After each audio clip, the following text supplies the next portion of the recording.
Sir, ওর যেখানে গুলি লেগেছে সেটা ছাড়া ওর শরীরে আর কোথাও আঘাতের চিহ্ন নেই। মনে হচ্ছে খুনি হঠাৎ এখানে এসে ওর ওপরে গুলি চালিয়ে দিয়েছে। এরকম হতেই পারে। এই দেখো, এখানেও রক্ত। একটা কথা বুঝতে পারছি না স্যার, খুনি গানটা এখানে ফেলে রেখে গেল কেন? ও তো নিজের সঙ্গে গানটাকে নিয়েও যেতে পারত। সেটাই তো আশ্চর্য ব্যাপার যে খুনি এই গানটা এখানে এই ক্রাইম স্পটে কেন রেখে গেছে।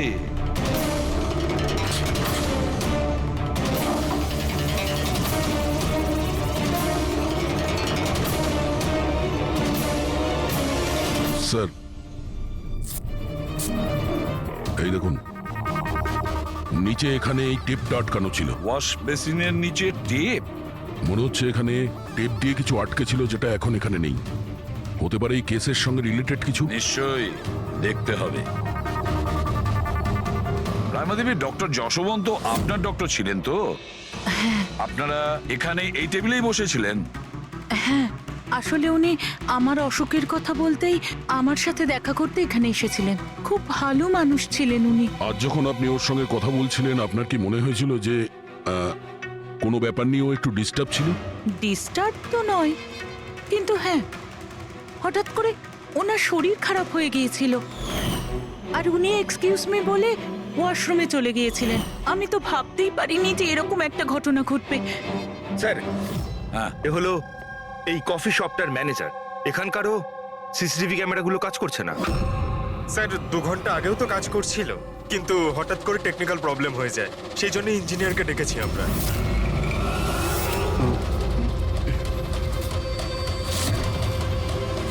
এই,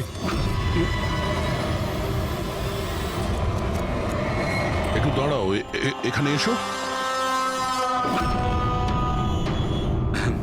হ্যালো স্যার, কেমন আছেন? আমার অবস্থা ছাড়ো, নিজেরটা বলো। তোমরা দুজনে এখানে কি করছো? এমনি ঘুরতে এসেছিলাম। কফি শপে ঘুরতে এসেছিলে? কাল রাত্রে তোমার বান্ধবীর খুন হয়ে গেছে। তোমার দ্বিতীয় বন্ধুর কেঁদে কেঁদে অবস্থা খারাপ, আর তোমরা দুজনে এখানে এই কফি শপে আড্ডা মারতে এসছো। এখানেও একটা খুন হয়েছে। বিষয়টা কাকতালীয়, তাই না? সত্যি কাকতালীয়ই বটে, কারণ আমরা তো জানি না ডক্টর যশবন্ত কে। হ্যালো, ওকে বিউরোতে নিয়ে এসো। ওকে ওকে ওকে ওকে ওকে, থ্যাংক ইউ ভেরি মাচ। কি জানিস পঙ্কজ, অনেক লোক ছিল এই ডিস্কোটায় যখন আয়েশা খুন হয়, আর এক একজনের ফোন ট্র্যাক করে এইটা জানার জন্য যে মার্ডারের সময় আয়েশার আশেপাশে কেউ ছিল না। তো এই আমার তো চোখ ব্যথা করতে শুরু করেছে।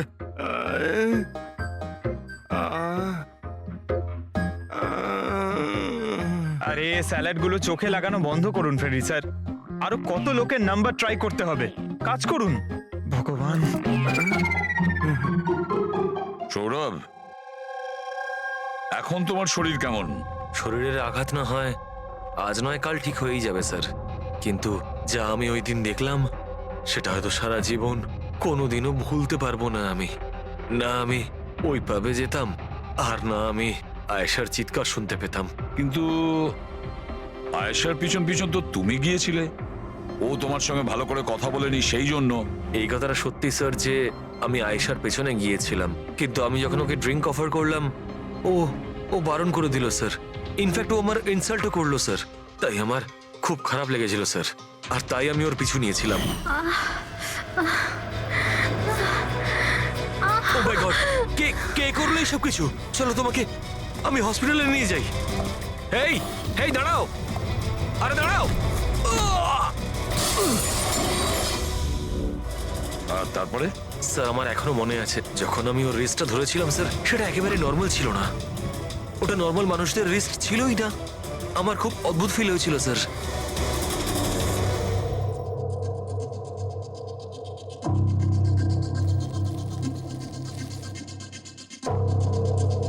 তাহলে আপনি বলছেন ডক্টর সালুকে যে এই বন্দুকের ওপর কিছু চটচটে লেগে আছে? হ্যাঁ, ওই চটচটে জিনিসটা রাবারের মতো, ওই যেমন সেলোটেপে হয় না, ওই রকম। সেলোটেপ গান? ও, তাহলে খুনি আগে থেকেই ওয়াশ বেসিনের নিচে গানটাকে লুকিয়ে রেখেছিল। তাহলে মার্ডার একটা প্ল্যান মার্ডার ছিল। হ্যাঁ, কিন্তু এই বন্দুকটা যেটা দিয়ে ভিকটিমকে খুন করা হয়েছে আর এই কাঁচ যেটা দিয়ে আয়েশাকে খুন করা হয়েছে, এই দুটোতেই কোনো ফিঙ্গারপ্রিন্টস পাওয়া যায়নি। কিন্তু ভাই, এই কাঁচটার টুকরোর উপর একটা বিশেষ ধরনের কেমিক্যাল লেগে আছে, যেমন ধরো প্লাস্টিক কেমিক্যাল। এখন কেন লাগানো ছিল, কি লাগানো ছিল সেটা জানতে হবে, কিন্তু এই দুটো কেমিক্যালই এই বন্দুকটাতেও লেগে আছে, দুটোতেই। ডক্টর সালুকে, আপনি তো বলছিলেন এই গানের মধ্যে ওই সেলোটেপের গাম লেগেছিল। সেটা তো ছিলই, তাছাড়া কেমিক্যালও আছে। ওটা ছাড়া এই কেমিক্যালও আছে। তার মানে এই দুটো মার্ডার, এদের দুটোর মধ্যে কোনো কানেকশন আছে। আর জুবিন আর প্রীতির ওই ক্রাইম সিনে থাকা কোনো কাকতালীয় ছিল না। একদম, তুমি একদম ঠিক বলছো দয়া। তোমার কথা আরো একটা জিনিস প্রমাণ করছে, এই দুটো লাশের উপরই আমি তেলের মতো ফেরোমন পেয়েছি। ফেরোমন্স মানে ওই কেমিক্যাল যার থেকে গন্ধ আসে। হ্যাঁ, এই দুটো ভিকটিমেরই এদের দুজনের লাশের মধ্যে একই রকম গন্ধ। একটা ব্যাপার পরিষ্কার, হয়তো দুজনে একই রকম পারফিউম লাগাতো, বা দুজনের খুন একজনই করেছে। জেনারেলি একজন মহিলা লেডিস পারফিউম লাগায়, আর একজন পুরুষ জেন্টস পারফিউম। কিন্তু এই দুজনেই একই রকমের পারফিউম লাগিয়েছে, চান্সটা একটু কম। তার মানে এই দুজনের খুনি একজনই। আয়েশার মৃত্যুর ব্যাপারে দুটো কথা জানা গেছে। এক, ওর বন্ধু তানিশা বলেছে, আর দ্বিতীয়টা সৌরভ বলেছে। তানিশার কথা অনুযায়ী যে খুনি আয়েশাকে ওই পাপ থেকে পালিয়ে যেতে বলেছিল। পৃথিবীতে এমন কোন খুনি আছে সে যাকে খুন করতে গেছে তাকেই সে বলছে যে তুমি এখান থেকে পালিয়ে যাও? তাহলে খুন করতে গিয়েছিল কেন? না না না না না না, গোলমাল আছে, নিশ্চয়ই কোনো গোলমাল আছে। আর স্যার, ওই দ্বিতীয় কথা কোনটা? আর একটা কথা সৌরভ বলেছে। সৌরভ বলেছে যে খুনির কবজি কেমন যেন অদ্ভুত ছিল, সাধারণ মানুষের মতন ছিল না ওর কবজি। হয়তো কবজিতে রিস্ট ওয়াচ কিংবা ব্রেসলেট ছিল।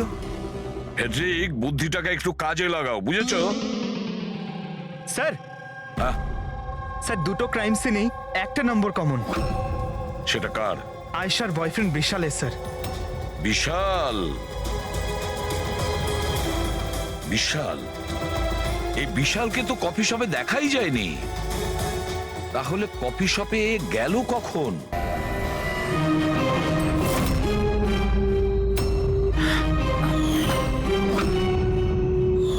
রায়মা দেবী, আপনি আর এখানে? স্যার, এটা আমারই বাড়ি, কিন্তু আপনারা এখানে ওনাকে কি খুন করেছে সেটা জানতে পেরেছেন? রাইমা, এরা কারা? CID officers. আপনারা প্লিজ ভেতরে আসুন, প্লিজ কাম। সিআইডি? আর স্যার, ইনি আমার হাজবেন্ড, আর এ আমার ছোট ছেলে সন্দীপ। আর বড় ছেলে বিশাল, সে কোথায়? কিন্তু কি হয়েছে স্যার? দেখুন, আসলে ব্যাপারটা হলো ডক্টর যশবন্ত আর আয়েশার খুনে আমাদের মনে হয় হয়তো বিশালের কোনো হাত আছে। এ আপনি কি বলছেন?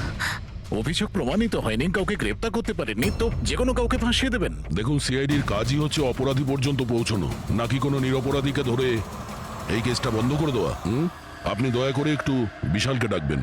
দাদা খুন করতেই পারে না, আপনারা দয়া করে ওকে ধরে নিয়ে যাবেন না।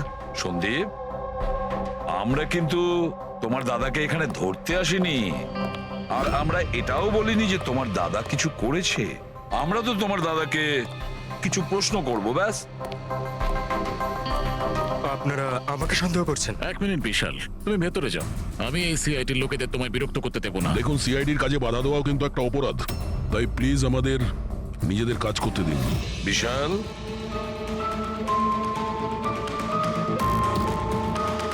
ডক্টর যশবন্ত খুন হয়েছেন ওই ক্যাফেতে, আর তুমি সেই মুহূর্তে ওই ক্যাফেতে ছিলে। কেন, কিসের জন্য গিয়েছিলে ওখানে তুমি? স্যার, আমি তো ওখানে জুবেন আর প্রীতির সাথে দেখা করতে গেছিলাম। আমি জানতাম না যে আঙ্কেল ওখানে হঠাৎ মায়ের সাথে দেখা করতে আসবেন। আয়েশার সাথে তোমার ঝগড়া চলছিল না? আমি ভীষণ কষ্ট পেয়েছি স্যার ও মারা যাওয়ার পর। আমি জানি না ওকে ছাড়া আমার বাকি জীবন কিভাবে কাটাবো। আমি কিছুদিন একা থাকতে চাই। ঠিক আছে, তুমি গিয়ে রেস্ট নাও। এরপরে কিন্তু দেরি করা যাবে না। আরে আপনারা আবার এখানেও? মাঝে মাঝে নিজের বাড়িতে যান নাকি? সবসময় বিশালের আশেপাশে ঘোরাফেরা করছেন? না স্যার, এমন কোনো কথা নয়। অ্যাকচুয়ালি ও খুব হতাশ হয়ে থাকে, ভাবলাম ওর সাথে থাকলে ভালো হয়। খুব গভীর বন্ধুত্ব, হ্যাঁ? জুবিন, প্রীতি, বিশাল, কড়া নজর রাখতে হবে এই তিনজনের ওপর।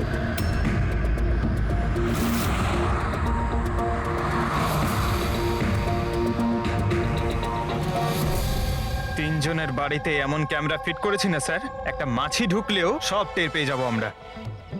তুই যাই বলিস, কাজের লোক, দুধওয়ালা আর সবজিওয়ালা এদের মাধ্যমে গোপন ক্যামেরা বসাবার আইডিয়াটা কিন্তু দারুণ ছিল। ভালো ছিল না?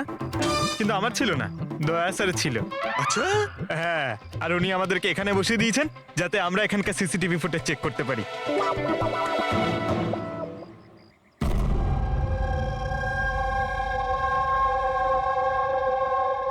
আরে বস, বস একটা বড় সূত্র হাতে এসেছে যেটা এই কেসটার সলভ করতে সাহায্য করবে। সেটা কখন বলবে? আরে বলছি তো। আরে তাহলে বলো তাড়াতাড়ি। আরে ভাই, নিঃশ্বাস তো নিতে দাও। তোমার মনে আছে ওই যে ভাঙা কাঁচের টুকরোটায় আমি প্লাস্টিক কেমিক্যাল পেয়েছিলাম? হ্যাঁ ডক্টর সালুকে, কি ওই কেমিক্যালটা? ওটা হচ্ছে গ্রাফিন, যেটা নকল চামড়া, আর্টিফিশিয়াল স্কিন বানানোর কাজে লাগে। Artificial skin, aesthetic skin, aesthetic skin, aesthetic. দয়া, মনে আছে সৌরভ কি বলেছিল? যে খুনির হাতের ওপর ও অদ্ভুত কিছু দেখেছিল। Aesthetic skin, aesthetic arm. তাহলে কি এই খুন কোনো রোবটের মাধ্যমে হয়েছে? মানে খুনির ওইভাবে সাহায্য চাওয়া এটা তো নয় যে এই খুনটা আনইনটেনশনালি হয়েছে, না চাইতে? না দয়া, অনিচ্ছাকৃত খুন এভাবে হতে পারে না। আর রইল কথা রোবোটিক আর্মের। এই রোবোটিক আর্ম তো কারোর কথা মতোই চলতে পারে, তাই না? আচ্ছা সালুকে, এমন কোন লোক আছে যে এই রোবোটিক আর্ম বলো, অস্থেটিক আর্ম বলো বা রোবোটিক আর্ম বলো, এই সব কিছুর ব্যাপারে খুব ভালো রকম দখল আছে? হ্যাঁ আছে তো, ডক্টর জাসমিন। তাহলে দেখা করা যাক ওই ডক্টরের সঙ্গে।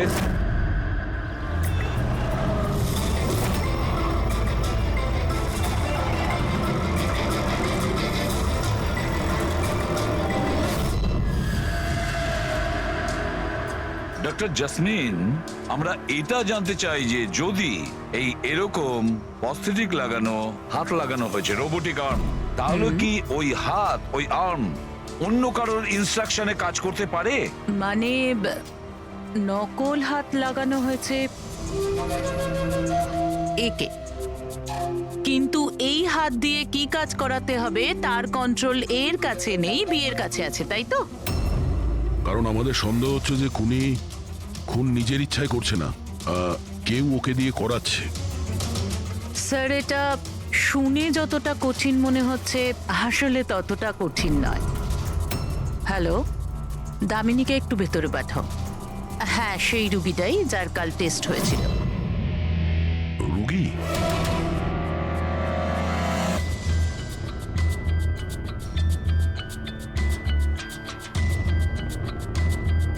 স্যার, দামিনীর ডান হাতটা ফ্যাক্টরিতে কাজ করার সময় মেশিনে কাটা পড়েছিল। হ্যাঁ স্যার, মেশিনে আমার হাত ঢুকে গিয়েছিল। তাই জন্য ওকে নকল হাত লাগিয়েছি, যার কন্ট্রোল মানুষের ব্রেনের দ্বারা হয়। একটা নকল হাত মানুষের মাথা দিয়ে কাজ করছে কি করে? স্যার, সায়েন্স খুব উন্নতি করেছে। আসলে এই ধরনের নকল হাত সায়েন্সের একটা খুব বড় আবিষ্কার। এটাতে এক ধরনের চিপ আছে, মানে সফটওয়্যার, যেটা ব্রেনের দ্বারা কন্ট্রোল করা হচ্ছে। মানে মানুষের ওঠা বসা যেমন ভাবে আসল হাত পা নাড়ানো যায়, সেইভাবেই এই নকল হাত পা নাড়ানো হয়, যেটা ব্রেন কন্ট্রোল করে। গ্রেট, বিজ্ঞান সত্যি অনেকটা এগিয়ে গেছে। সত্যি রোবোটিক আর্ম।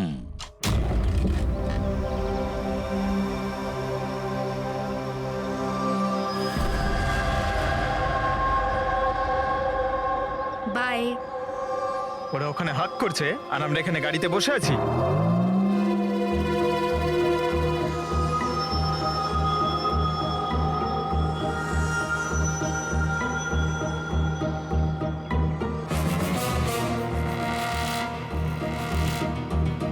ফ্রেডি স্যার, এই বিশাল তো প্রীতির বাড়িতে যাচ্ছে।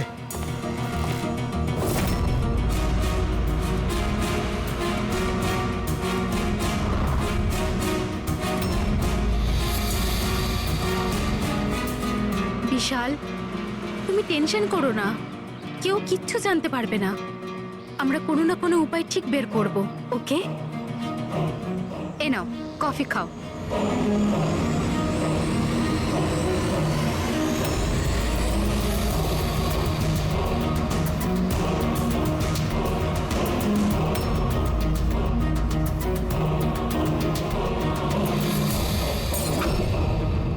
বিশাল, প্রীতি, আরে ওকে? প্রীতি পালাও।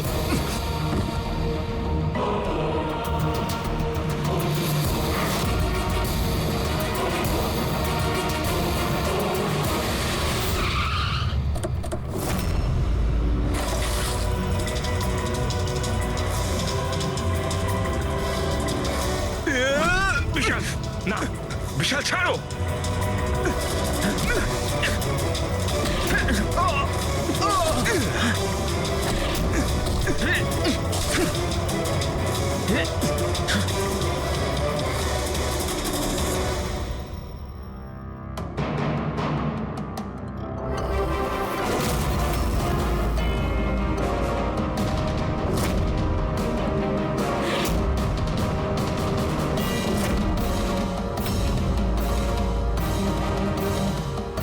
আমি স্বীকার করছি, আয়েশা আর ডক্টর আঙ্কেলকে খুন আমি করেছি স্যার।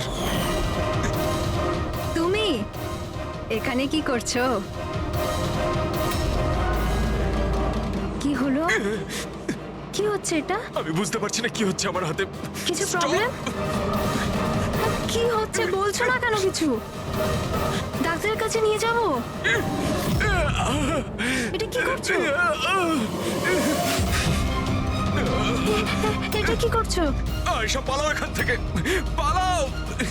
আমি বলছি তোমাকে পালাও, আয়েশা!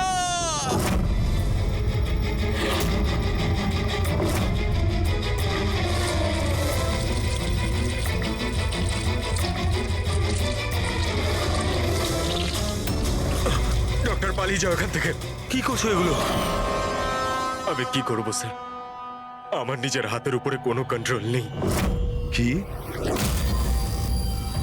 তোমার হাত তোমার কন্ট্রোলে থাকে না? এর মানেটা কি? জানি না, হঠাৎ করে মাঝে মাঝে কি হয়ে যায়। সেই কারণে তুমি আয়েশাকে ওখান থেকে চলে যেতে বলেছিলে? হ্যাঁ স্যার, আমি আয়েশাকে ওখান থেকে পালাতে বলেছিলাম। আয়েশা পালাও এখান থেকে, পালাও! আর আমি অনেকবার চেষ্টা করেছিলাম যাতে আমি ডক্টর আঙ্কেলের কোনো ক্ষতি না করি। ডক্টর, পালাও এখান থেকে তুমি। একটা কথা বলো, কেন গিয়েছিলে তুমি ওই ক্যাফেতে? আমি ওখানে ডক্টর আঙ্কেলের কাছে আমার হাত ঠিক করাতে গেছিলাম, আর জুবেইন, প্রীতি আমাকে সাহায্য করছিল, কারণ আমি আমার বাড়িতে বলতে পারতাম না যে আয়েশাকে আমি নিজের হাতে খুন করে দিয়েছি স্যার। আমি জানি স্যার, আমার কথায় বিশ্বাস করাটা খুবই কঠিন, কিন্তু সত্যি এটাই, খুন আমি নয়, বরং আমার হাত করেছে।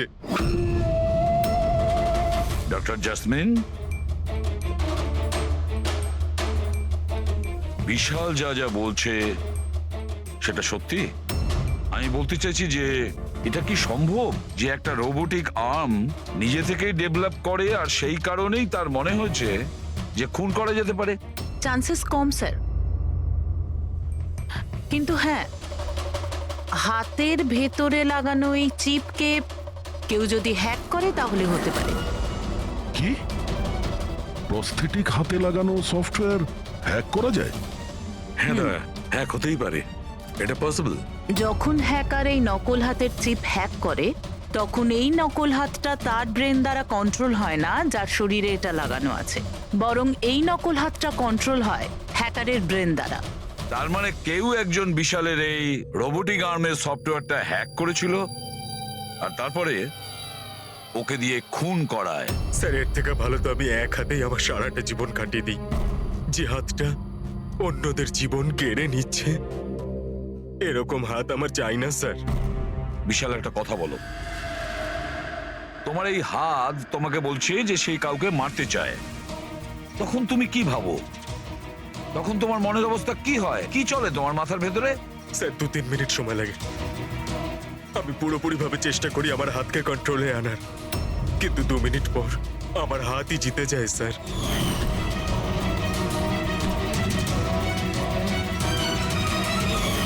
চিন্তা করো না, এবার আমরা তোমার এই রোবোটিক আর্মের ভেতরে একটা ট্রান্সমিটার ফিট করব, আর যার থেকে আমরা জানতে পারবো যে ও কাউকে মারতে চায় বা হয়তো কারোর থেকে ইনফরমেশন পাচ্ছে যে তুমি গিয়ে খুন করো, সেটাও আমরা জানতে পারবো। আচ্ছা বিশাল, একটা কথা বলো, তোমার আসল হাত হারালে কি করে? স্যার আমি গত বছর ঘুরতে যাচ্ছিলাম, সেখানে একটা রোড অ্যাক্সিডেন্ট হয়। ব্যাস। জীবনে আমাদের অনেকবার পরীক্ষা দিতে হয়। স্যার আমার পরীক্ষা তো শেষ হওয়ার নামই নিচ্ছে না। যখন নকল হাত নিয়ে সারাটা জীবন কাটাবো ভেবে নিলাম, তখন এই হাতটাই আমার জীবন শেষ করে দিচ্ছে স্যার। বিশাল, আমরা তোমাকে কথা দিচ্ছি, না তো তোমার একটা হাত দিয়ে জীবন কাটাতে হবে, আর না তো ওই আসল অপরাধী স্বাধীনভাবে ঘুরতে পারবে।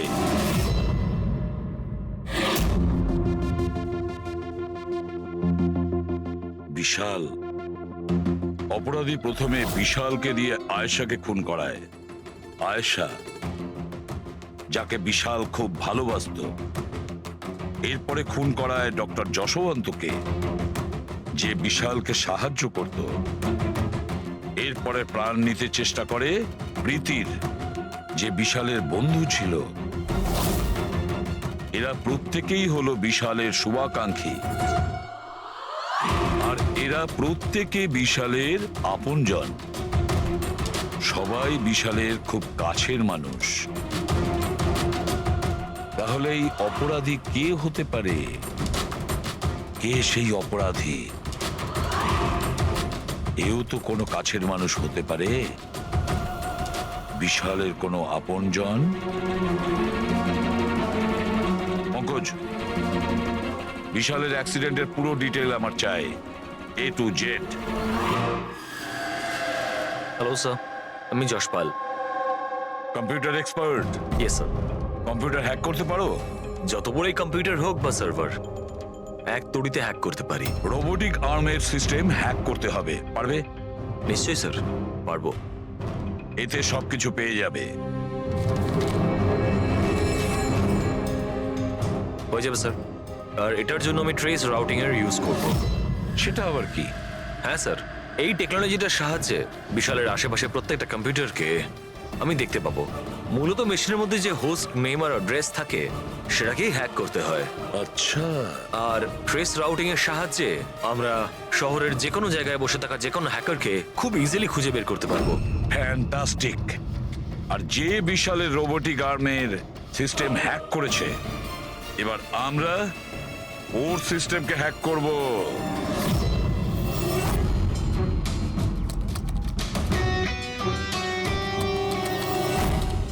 এই দেখুন স্যার, এই সময় বিশালের আশেপাশে এই সব কটা কম্পিউটার অ্যাক্টিভ রয়েছে, আর এর মধ্যে হয়তো কোনো একটাই ওই হ্যাকারের।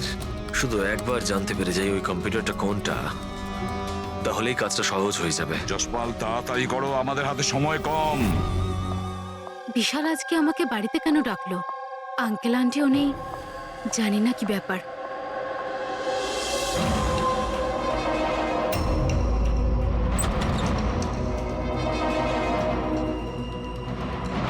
বিশাল,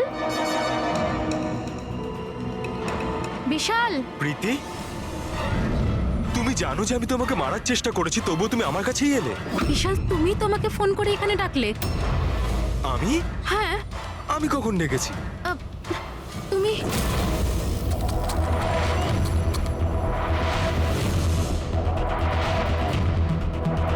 নো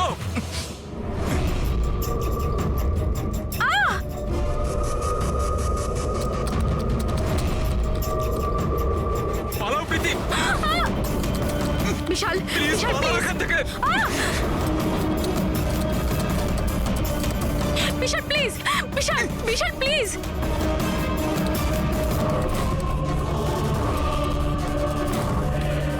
ইয়েস স্যার, ওই হ্যাকারের লোকেশন পেয়ে গেছি।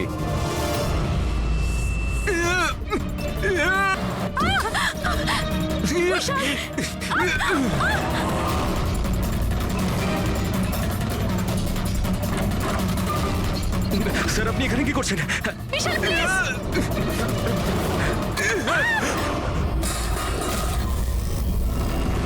অনেক হয়েছে হ্যাকিং।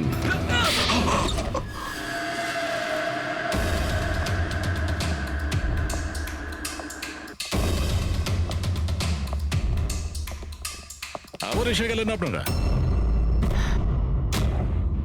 এবার এটা যেন বলবেন না যে ওকে আপনারা ধরতে এসেছেন। আগে না, আমরা বিশালকে ধরতে আসিনি, খুনিকে ধরতে এসেছি, যে এই মুহূর্তে এখানে উপস্থিত। উনি এখানে? কি বলছেন আপনি? আপনি আপনার মিথ্যে অভিযোগ কার ওপর লাগাবেন? মননবাবু, গত বছর একটা গাড়ির অ্যাক্সিডেন্ট হয়েছিল খান্ডালাতে। 3 জন ছিল ওই গাড়িতে। 22 বছরের ছেলে বিশাল, 15 বছরের ছেলে সন্দীপ, আর 9 বছরের ছোট বাচ্চা সোনিয়া। গাড়ি বিশাল চালাচ্ছিল। গাড়ির অ্যাক্সিডেন্ট খুব সাংঘাতিক হয়েছিল। বাচ্চা মেয়ে সোনিয়া স্পট ডেড হয়ে গেছিল। আর সন্দীপ প্যারালাইজড হয়ে গেছিল। ও এখনো চলতে পারে না। এসব আপনি কি করে জানলেন আঙ্কেল? ওই অ্যাক্সিডেন্টে সব থেকে কম আঘাত লেগেছে বিশালের, তবে যে আঘাতটা লেগেছে সেটাও কম নয়।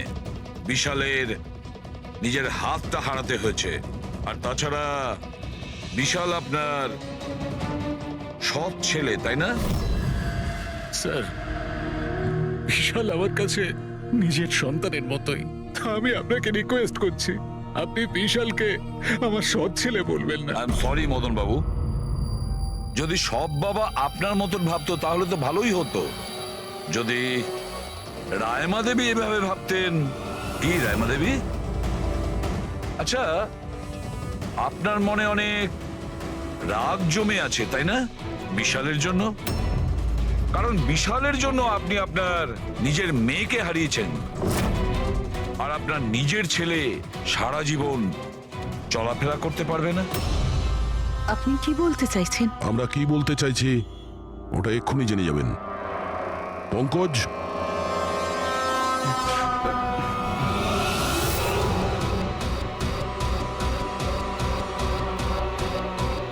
সরি আন্টি,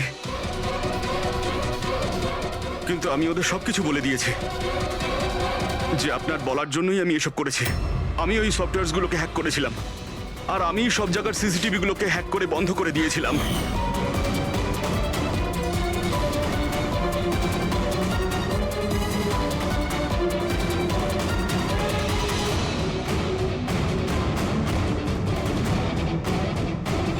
বিশালের থেকে প্রতিশোধ নেওয়ার জন্য আমি ওর গার্লফ্রেন্ডকে মেরেছিলাম। তারপরে ওই ডক্টরকে, যে বিশালকে হেল্প করত। তারপর প্রীতির উপরে আক্রমণ। এসব করার জন্য আন্টি আমাকে অনেকগুলো টাকা দিয়েছিলেন। তুমি যে এতটা নিচে নেমে যাবে আমি ভাবতেও পারিনি। ঠিক আছে, সত্যিটা যখন আপনাদের সামনে এসেই গেছে, তখন আমি আপনাদের সবাইকে এটাও বলছি যে আমি তোমাকে মারার পর ওকেও মারতে চেয়েছিলাম। কারণ যেভাবে আমার আপনজনেরা কষ্ট পেয়েছে, আমিও চেয়েছিলাম বিশাল সেই কষ্টই পাক, ততটা যন্ত্রণা ওরও হোক। ওটা অ্যাক্সিডেন্ট ছিল, একটা ভুল। ভুল? তোমার একটা ভুলের জন্য আমার সারা জীবন অন্ধকার হয়ে গেছে। তুমি রাশ ড্রাইভিং করেছিলে, আর শাস্তি কারা পেল? আমি আর আমার সন্তানেরা। মা, আমি তোমাকে শুধু নিজের মা নয়, ভগবান ভেবেছিলাম। যদি আমাকে শাস্তি দিয়েই তুমি শান্তি পেতে, তাহলে আমাকে অন্তত একবার বলতে পারতে। হাসি মুখে আমি জীবন দিয়ে দিতাম। আমি তোমার জীবনটা চাইনি, আমি তো তোমাকে বাঁচিয়ে রেখে কষ্ট দিতে চেয়েছিলাম। আর আপনারা সবাই আমাকে দোষ দিতে পারেন না, কারণ আমি যা করেছি সেটা আমার মায়ের মমতার জন্য করেছি।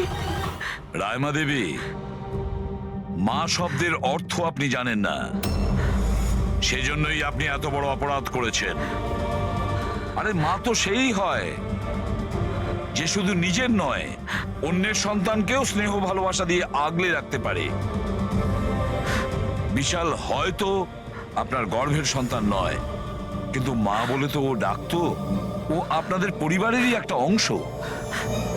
কোনো মাই তার ছেলের ওপর এইভাবে প্রতিশোধ নিতে পারে না। হ্যাঁ, সেটাও এত ঘৃণ্য। দুটো লোকের প্রাণ নিয়েছেন। না রায়মা দেবী, আপনি বড় ভুল করেছেন, বিশাল ভুল করেছেন। আদালত আপনাকে কোনোদিন ক্ষমা করবে না, কোনোদিন ক্ষমা করবে না। কঠোরতম শাস্তি হবে আপনার।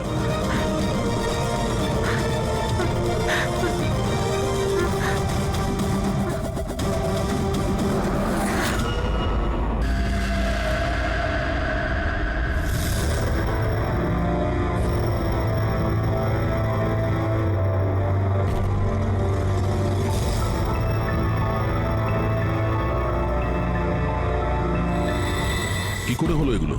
হ্যাঁ, জানি না স্যার এসব কি করে হলো। ও কল অ্যাটেন্ড করার জন্য বাইরে গেছে, আর যখন ফিরলো তখন তুমি ছাড়া আর কে কে বন্ধু আছে আয়েশার এখানে? স্যার এ হলো প্রীতি, আর এ হলো বিশাল স্যার, আয়েশার বয়ফ্রেন্ড। দেখে তো মনে হচ্ছে আয়েশার কারোর সঙ্গে হাতাহাতি হয়নি। ও ফোন রিসিভ করার জন্য বাইরে গেছিল, আর ওখানে খুনি আগে থেকে ওর জন্য ওয়েট করছিল। তার মানে স্যার খুনি এসব প্ল্যান করে করেছে? না পঙ্কজ, এটা তো প্ল্যান মার্ডার মনে হচ্ছে না। যদি প্ল্যান মার্ডারই হতো তাহলে ও অন্য কোনো হাতিয়ার ইউজ করতো, কাঁচের ইউজ করতো না। তার মানে হঠাৎ কেউ একজন হয়তো খুব রেগে যায় আয়েশার উপর, আর তারপর মেরে দেয়। মনে হচ্ছে তো এরকমই ফ্রেডি। আয়েশার এখানে কারোর সঙ্গে ঝগড়া হয়েছিল? কোনো তর্ক বিতর্ক? হ্যাঁ, এরকম চুপ করে থাকলে কিন্তু কাজ হবে না। এই যে সিসিটিভি ক্যামেরা আছে, দেখলে সবই আমরা জানতে পারবো। সরি স্যার, সিসিটিভি ক্যামেরা কাজ করছে না। হোয়াট? সিসিটিভি কাজ করছে না? এত গাফিলতি? স্যার ওই কাল শেষের গানটার কারণে ধোয়ার জন্য হয়তো কোনো টেকনিক্যাল ফল্ট দেখা গেছে। আমি তাড়াতাড়ি ঠিক করব। তুমি তো তখন ঠিক করাবে যখন তোমার ক্লাব আবার খুলবে। কেস সলভ না হওয়া পর্যন্ত তোমাদের ক্লাব বন্ধ। স্যার আমার মনে হচ্ছে এই খুন সৌরভ করেছে। বড় লোকের বিগড়ে যাওয়া ছেলে। এই, can I get you a drink? I mean, কি খাবেন আপনি? কেন? তুমি ওয়েটার? বাই দ্য ওয়ে, আমি সৌরভ, আর আপনি? দেখো, যদি তুমি এই পৃথিবীর একটাই ছেলে হতে তবুও আমি তোমাকে ইন্টারেস্ট দেখাতাম না। তাই এই নামটাম জিজ্ঞেস করে টাইম ওয়েস্ট করো না।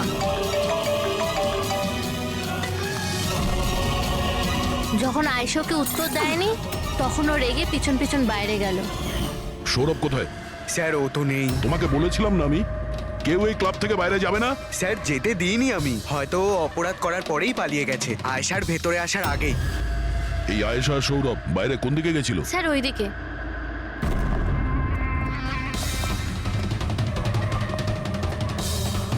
স্যার রক্তের দাগ। তাহলে এখান থেকে আয়েশা ভেতরে গেছিল। আগে দেখি। স্যার দেখুন, এখানেও রক্তের দাগ। Pankaj, Oh no!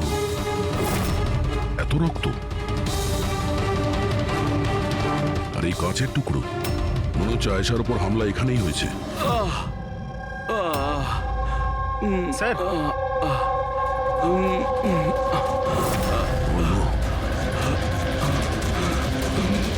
আচ্ছা, এই সৌরভ নয় তো? এর পরিস্থিতি খুব খারাপ। অ্যাম্বুলেন্সকে ফোন করো। ক্লাবে এতগুলো লোকের মাঝখানে একটা মেয়ের খুন হয়ে গেল। মামসাদদের খুঁজে পাওয়া যাচ্ছে না। সিসিটিভি ক্যামেরা আছে কিন্তু কাজ করছে না। তার থেকেও বড় কথা, এখানে কেউ কিছু হতে দেখেনি। কি অদ্ভুত ব্যাপার না? আয়েশা এভাবে আমাকে ফেলে রেখে যেতে পারে না। আমাদের এখানে আসাই উচিত হয়নি। Please don't Cry. নিজেকে এভাবে দোষ দিও না। ডোন্ট ওয়ারি, সব ঠিক হয়ে যাবে। আপনার বান্ধবীর এখানে খুন হয়েছে আর আপনার এই ব্যবহার, হ্যাঁ? এতক্ষণ ধরে এখানে যা হয়েছে তাতে মনে হচ্ছে যে খুনি এখানে আয়েশাকে মারার উদ্দেশ্য তো এসেছিল না, রেডি হয়ে আসেনি। এখানেই ক্লাবে এমন কিছু হয়েছে যার জন্য ও রেগে গিয়েছিল, আর তাই ও আয়েশাকে খুন করে দিয়েছে, আর তার সাথে সৌরভের ওপরও হামলা করেছে। আমার মনে হচ্ছে যে ওই খুনি আপনাদের মধ্যে কেউ একজন। ফ্রেডি, পঙ্কজ, এখানে যত লোক আছে তাদের সবার ডিটেলস নাও। মাফ করবেন রাইমা, আমি নিজের দিক থেকে অনেক চেষ্টা করেছি,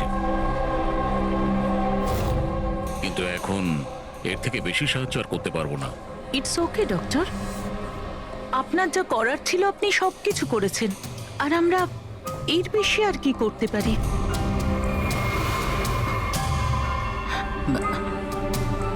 হোয়াট হ্যাপেন ডক্টর? আপনি ঠিক আছেন তো? হ্যাঁ, আমি ঠিক আছি।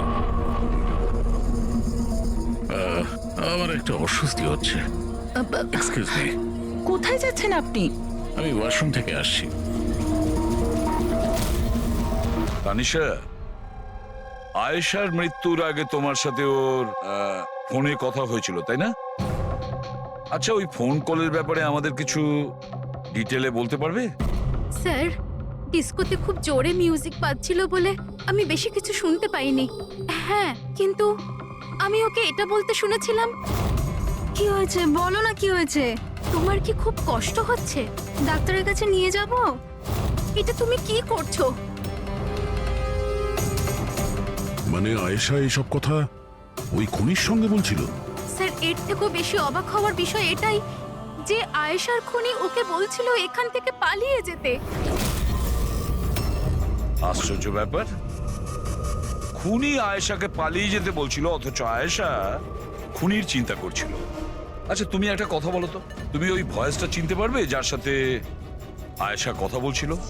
না স্যার।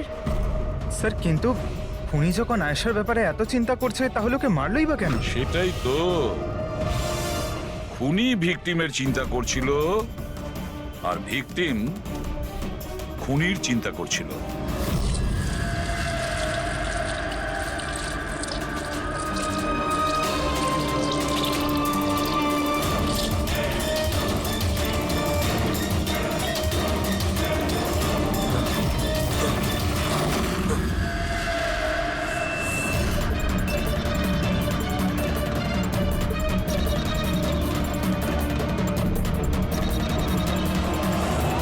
গান?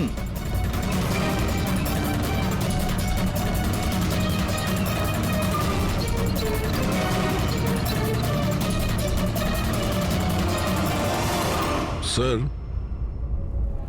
ওর যেখানে গুলি লেগেছে সেটা ছাড়া ওর শরীরে আর কোথাও আঘাতের চিহ্ন নেই। মনে হচ্ছে খুনি হঠাৎ এখানে এসে ওর উপরে গুলি চালিয়ে দিয়েছে। এরকম হতেই পারে। এই দেখো, এখানেও রক্ত। একটা কথা বুঝতে পারছি না স্যার, খুনি গানটা এখানে ফেলে রেখে গেল কেন? ও তো নিজের সঙ্গে গানটাকে নিয়েও যেতে পারত। সেটাই তো আশ্চর্য ব্যাপার যে খুনি এই গানটা এখানে এই ক্রাইম স্পটে কেন রেখে গেছে?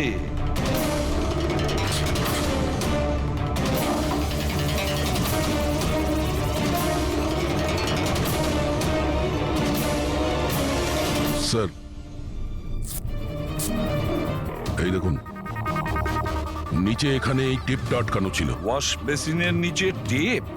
মনে হচ্ছে এখানে টেপ দিয়ে কিছু আটকে ছিল যেটা এখন এখানে নেই। হতে পারে এই কেসের সঙ্গে রিলেটেড কিছু। নিশ্চয়ই দেখতে হবে। রায়মাদেবী, ডক্টর যশবন্ত আপনার ডক্টর ছিলেন তো? আপনারা এখানে এই টেবিলেই বসেছিলেন?